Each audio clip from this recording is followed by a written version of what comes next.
میں نے آپ کے سامنے قرآن مجید فرقان حمید کے 30ویں پارے کی ایک سورہ مبارکہ تلاوت کی ہے۔ یہ سورہ زلزال ہے۔ اللہ تبارک و تعالیٰ نے اس کے اندر قیامت کے بارے میں ارشاد فرمایا کہ جب قیامت برپا ہوگی تو کیا حال ہوگا، اور نبی آخر الزمان حضرت محمد مصطفیٰ صلی اللہ علیہ وآلہ وسلم نے خود اس کی جو تفسیر بیان فرمائی ہے،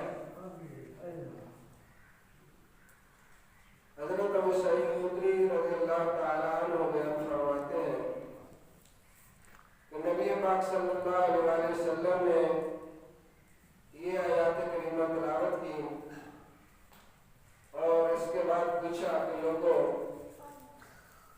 تمہیں پتا ہے کہ اس وقت کیا حال ہوگا؟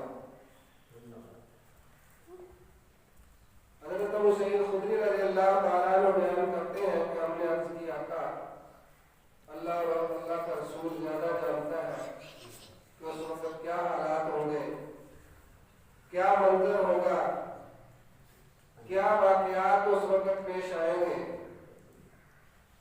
نبی پاک صلی اللہ علیہ وسلم نے انہی آیات کے بارے میں فرمایا کہ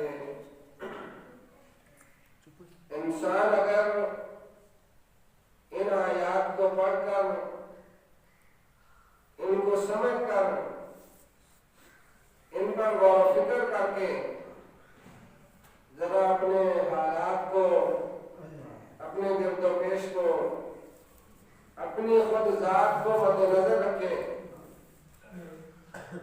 تو انسان کو پتہ چل جاتا ہے کہ اللہ تبارک و تعالیٰ نے مجھے اس دنیا کے اندر کس مقصد کے لیے بھیجا ہے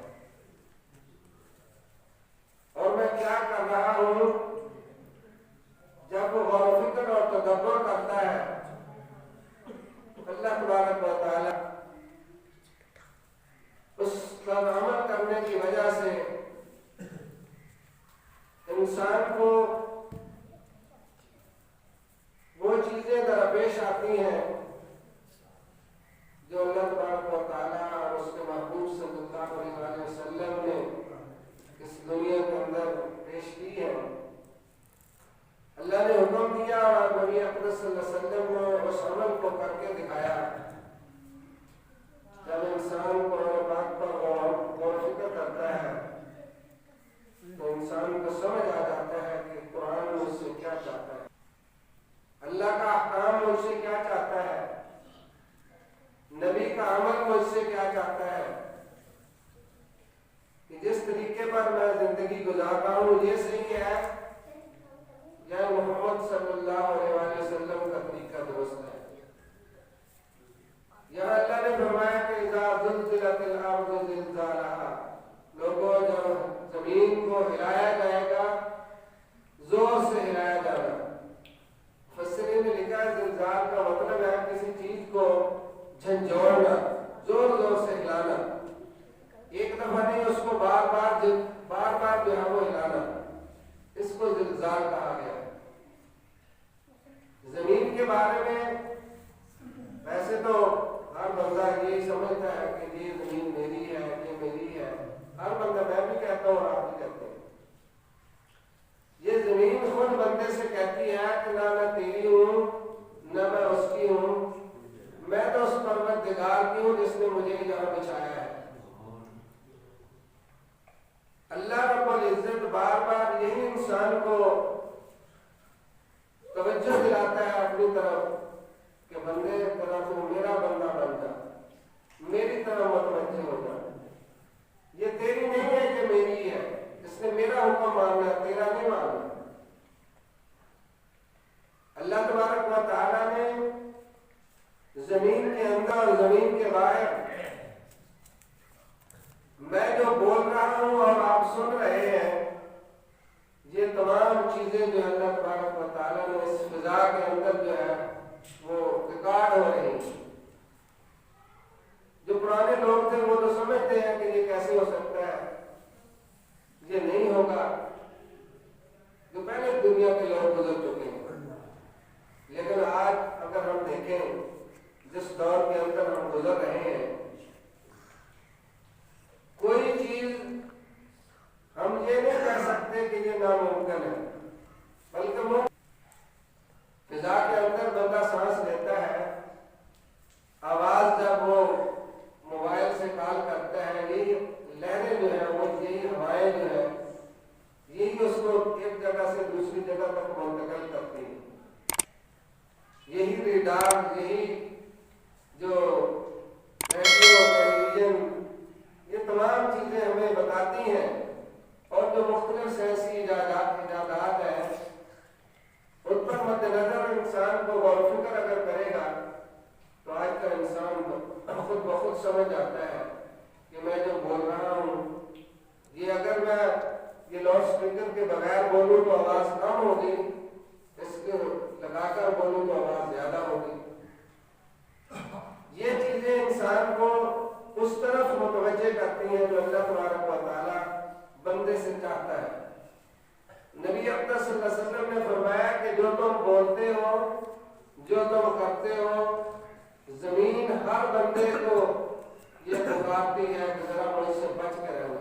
نبی اکرم صلی اللہ علیہ وسلم نے فرمایا کہ لوگوں، زمین کہتی ہے کہ مجھ سے بچ کے رہنا تم، کیوں؟ میں تمہاری بنیاد ہوں، میں تمہاری جڑ ہوں. اسی زمین سے اللہ تبارک و تعالیٰ نے انسان کو پیدا فرمایا.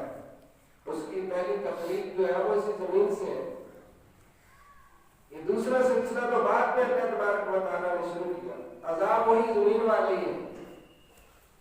اسی زمین سے انسان اپنی ضروریات کو پورا کرتا ہے، اپنے کھانے پینے کی ضروریات کو پورا کرتا ہے، اپنی جسمانی ضروریات کو پورا کرتا ہے. روحانی ضروریات اللہ تبارک و تعالیٰ نے انبیاء کرام کو بھیج کر اس کی روحانی ضروریات کو بھی پورا فرمایا. اللہ نے ویسے نہیں چھوڑ دیا کہ انسان کو پیدا کر دیا بس ٹھیک ہے، نہیں. اللہ نے پھر اس کو راستہ بتایا، اس کو طریقہ بتایا ہے، انبیاء کرام کو بھیجا ہے. اللہ تبارک و تعالیٰ فرماتے ہیں کہ وَأَخْرَجَتِ الْأَرْضُ أَثْقَالَهَا. پہلا فرمایا کہ اذا زلزلت الارض زلزالها. اب فرمایا کہ وَأَخْرَجَتِ الْأَرْضُ أَثْقَالَهَا. زمین اپنے اندر کی تمام چیزیں جو ہے وہ نکال کر باہر پھینک دے. زمین کے اندر کتنی چیزیں ہیں انسان تو سفر بھی نہیں کر سکتا. جب انسان مر جاتا ہے تو پھر اسی زمین کے اندر اس کو جو ہے وہ دفن کیا جاتا ہے، اسی زمین کے اندر امانت رکھا جاتا ہے. جب اللہ تبارک و تعالیٰ حکم دیں گے تو پھر زمین خود بخود باہر نکال دے گی، بس نکلو باہر، اب تمہارا وقت ختم ہو گیا جناب. کیوں؟ فرمایا کہ وقال الانسان ما لها. جب یہ ہو رہا ہوگا تو انسان کہے گا کہ اس کو کیا ہو گیا، یہ کیا کر رہی ہے، یہ تو میری زمین ہے، میں اس پر ہل چلاتا ہوں، میں اس پر مکان بناتا تھا، فیکٹریاں بناتا تھا، میں اس پر بڑی بڑی کرتا تھا، بڑے بڑے سفر کرتا تھا اس پر، یہ تو میری زمین تھی. زمین کہے گی کہ نہیں، میں تیری نہیں تھی، میں اسی رب کی تھی، اب اسی رب نے مجھے حکم دیا. یومئذ تحدث اخبارها. وہ اپنے اندر کے حالات جو ہے وہ بتائے گی. پر کیا گیا ہے، جس کتنے پر کیا گیا ہے، جن حالات میں کیا گیا ہے، وہ زمین ہر چیز انسان کو بتائے گی. جس طرح کہ ہم کسی چیز کے اندر، موبائل کے اندر یا کسی سی ڈی کے اندر کوئی چیز بول کر ریکارڈ کر لیتے ہیں، اس کے اندر تصویر بھی آتی ہے، اس بندے کی آواز بھی آتی ہے. وہ یہ نہیں کہہ سکتا کہ یہ میری آواز نہیں ہے یا میری تصویر نہیں ہے. اللہ تبارک و تعالیٰ نے اپنی فضا کے اندر اتنی چیزیں رکھی ہوئی ہیں، وہ ہر انسان کی ہر تصویر کو قید کر رہی ہے. انسان کیا کر رہا ہے، اس کی نیت کیا ہے، اس کا ارادہ کیا ہے. تو اللہ تبارک و تعالیٰ فرماتے ہیں کہ یومئذ تحدث اخبارها. یہ اپنے اندر کیے ہوئے ہر حالات کو، ہر عمل کو، ہر اس بات کو وہ جو ہے وہ وہاں بیان کرے گی، باہر نکال دے گی۔ بِأَنَّ رَبَّكَ أَوْحَىٰ لَهَا، اس کو اس کے رب کا حکم ہوگا۔ زمین کو اللہ تبارک و تعالیٰ کی طرف سے حکم دیا جائے گا کہ اب ساری چیزوں کو باہر نکال دو، اب جو باتیں ہیں ان کو بھی باہر نکال دو، جو تصویریں ہیں ان کو بھی سامنے کھڑی کر دو۔ یومئذ یصدر الناس اشتاتا لیروا اعمالهم، اس دن انسان کے سینوں کے راز جو ہے وہ بھی کھولے جائیں گے۔ میرے دل میں کیا ہے، آپ کے دل میں کیا ہے، میری نیت کیسی ہے، میں یہ کام اچھا کر رہا ہوں کس نیت سے کر رہا ہوں۔ اگر کسی برے کی طرف جا رہا ہوں، برائی کی طرف، تو وہ میری نیت کیا ہے، یا اگر میں نے برائی کی نہیں ہے، ارادہ کیا ہے، ارادہ کیسا ہے۔ اللہ تبارک و تعالیٰ فرماتے ہیں یومئذ یصدر الناس اشتاتا، اس دن یہ بکھرے ہوئے خیالات جو ہیں، یہ ارادے جو ہیں، یہ نیتیں جو ہیں، یہ اللہ تبارک و تعالیٰ کہ یہ تیرے دل کی نیت تھی، تیرے دل کی مراد یہ تھی۔ اسی لیے نبی اکرم صلی اللہ علیہ وسلم نے فرمایا کہ انما الاعمال بالنیات، اعمال کا دار و مدار انسان کی نیت پر ہے۔ جتنی نیت خالص ہوگی اتنا عمل خالص ہوگا، جتنی اس کی نیت دوسری ہوگی، ریاکاری کی ہوگی، دکھلاوے کی ہوگی، تو پھر اللہ تبارک و تعالیٰ فرماتے ہیں اس کا عمل بھی اسی طرح کرو۔ جس طرح کہ ہم نماز کے لیے وضو کرتے ہیں، اگر ہمارا وضو جو ہے بالکل خشوع و خضوع کے ساتھ ہوگا، درست ہوگا، صحیح ہوگا، تو ہماری نماز بھی اچھی ہوگی، کامل ہوگی، مکمل ہوگی۔ اگر نہیں وضو کے اندر نقص ہوگا، وضو صحیح نہیں کیا ہوگا، تو پھر نماز بھی اسی طرح کی ہوگی، نماز کے اندر بھی نقص رہ جائے گا۔ کوشش ہم اگر جتنی بھی کر لیں، ہم تو ویسے نماز پڑھتے ہی پروٹوکول کے لیے کہ میں بھی نماز پڑھ کے آ گیا ہوں، بہت بڑا میں نے کام کر لیا، نماز پڑھ لی۔ بعض تو نوز باللہ دوست کہتے ہیں اور جی کام نے بیٹھ دیتا، پنجابی کہتے ہیں کام نے بیٹھ دیتا جی۔ میرے بزرگوں اور بھائیوں، یہ کام نمٹتا نہیں ہے، الٹا انسان کے لیے وبال بن جاتا ہے۔ نبی اکرم صلی اللہ علیہ وسلم نے ارشاد فرمایا کہ قیامت کے دن ایک بندے کو پیش کیا جائے گا، اللہ تبارک و تعالیٰ اس کی نماز جو ہے وہ کپڑے میں لپیٹ کر اور اس کے منہ پر دے مارے، اس کا کپڑا ہم لپیٹتے ہیں نا، اسی طرح اس کی نماز کو لپیٹ کر اس کے منہ پر دے مارا جائے گا کہ یہ لو، یہ تمہاری نماز ہے، تو انہیں ایسی نماز پڑھی تھی۔ خشوع اور خضوع جو ہے وہ اسی وقت ہوتا ہے جب ہمارا وضو صحیح ہوتا ہے، جب ہمارا ارادہ درست ہوتا ہے، جب ہماری نیت خالص ہوتی ہے۔ انما الاعمال بالنیات کا مطلب یہی ہے کہ اعمال کا دار و مدار انسان کی نیت پر ہے۔ نیت کیسی ہے؟ گھر سے چل کر آیا ہے، وقت اپنا نکالا ہے، اللہ تو اپنے بندے کو بھی دیکھتا ہے، اس کے باوجود اللہ تبارک و تعالیٰ جب انصاف کا وہ ترازو لگے گا، عدل کی عدالت قائم ہوگی، وہاں ناانصافی نہیں ہوگی۔ کوئی بندہ یہ نہیں کہے گا کہ یہ پروردگار نے تو میں نے کیا ہی نہیں۔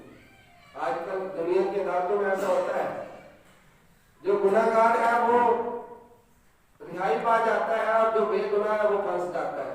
یہ دنیا کی عدالتیں ہیں، لیکن آخرت میں ایسا نہیں ہوگا۔ اللہ کے ہاں اللہ اسی سورہ مبارکہ کے اندر بیان فرماتا ہے کہ وہ میں تصویریں بھی سامنے کروں گا، یہ دیکھو یہ تصویریں ہیں، یہ تم نے کیا ہے، لوگ بھی سنیں گے۔ یہ نہیں ہے کہ وہ اس کو بندہ اپنی دیکھے گا، نہیں، بھرے مجمع کے اندر اگر کوئی چیز دکھائی جاتی ہے وہ سب لوگ دیکھتے ہیں، وہاں تو پوری انسانیت قائم ہوگی۔ یہی آواز جو ہم بولتے ہیں، اگر غلط بولتے ہیں، وہ بھی ساری فضا کے اندر، اس زمین کے اندر وہ درج ہوتی چلی جاتی ہے۔ یہ فرشتے تو جو بیٹھے ہیں، دو کرام کاتبین، یہ تو درج کرتے ہی ہیں۔ اس کے علاوہ بھی اللہ تبارک و تعالیٰ نے مختلف نظام، مختلف سسٹم جو وہ بنایا ہوا ہے۔ یہ تصویریں تو فرشتے تصویریں نہیں بنا رہے، جس طرح کہ ہم تصویر بناتے ہیں، فرشتے نہیں بناتے۔ یہ فضا کے اندر اللہ نے اتنی طاقت رکھی ہے، یہ ہوا جو ہے یہی تصویریں بناتی ہے۔ بندہ سمجھتا ہے کہ میں اندھیرے کے اندر چلا گیا ہوں، جہاں کون سے سگنل آ رہے ہیں، جہاں کون دیکھ رہا ہے، نہیں، تو وہ رب جو ہے وہ اگر دل کے اندر دیکھ سکتا ہے، یہ تو دنیا کا اندھیرا ہے۔ آگے اللہ تبارک و تعالیٰ فرماتے ہیں کہ لِيُرَوْا أَعْمَالَهُمْ، پھر انسان کے وہ متفرق اعمال جو ہیں، وہ بکھرے ہوئے عمل جو ہیں، وہ سارے اس کے سامنے لا کر کھڑے کر دیے جائیں گے، رکھ دیے جائیں گے۔ فَمَن يَعْمَلْ مِثْقَالَ ذَرَّةٍ خَيْرًا يَرَهُ، اس وقت جس شخص نے کوئی عمل کیا ہوگا رائی کے دانے کے برابر، جس طرح یہ رائی کہتے ہیں، یہ سرسوں کا دانہ جو ہوتا ہے نا، اس سے بھی بریک جو آپ کبھی ریگستان کے اندر جائیں نا، وہاں جب یہ دھوپ پڑ رہی ہوتی ہے تو کچھ ذرات جو ہے